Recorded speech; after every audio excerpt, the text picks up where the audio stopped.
So first I'm going to start with just some ice. It doesn't really matter how much. I just like this much because I like it to be extra frothy. This is about 7 frozen strawberries. You can do more, you could do less, it's up to you. And then I'm gonna put in 1 scoop of the Fiber Boost.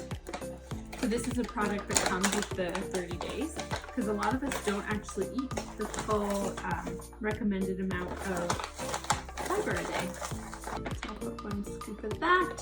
And then I'll put 2 scoops of the vanilla protein. You could use chocolate too, or chai, whatever you want, but I'm going for a strawberries and cream taste. So I'm gonna put vanilla. There's 1 and 2. And then, because I want it to be strawberries and cream, I'm going to add some coconut milk from the can. The coconut milk in Fridge. Use coconut milk from the can because it's a little bit thicker, a little bit creamier. You can still use coconut milk from like the box containers. I'm just going for a very coconut, like creamy, strawberries and cream, like thinking like frappuccino type thing. So I just, you want to make sure you get some of the juices and some of the actual coconut cream on top. Put 3 in, and I'm trying to get more of the liquid like that. I just filled it with a good amount of water because I want it to blend. And let's blend it up.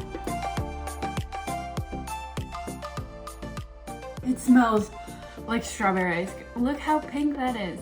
I love it. It's so pink. Oh my god, that tastes like ice cream. That is so good. Whoa. Okay. Mind blown. You know what would even make it taste even better? If you have almond extract. Sorry, like the ones you put in cookies, like cherry cookies my mom makes for Christmas.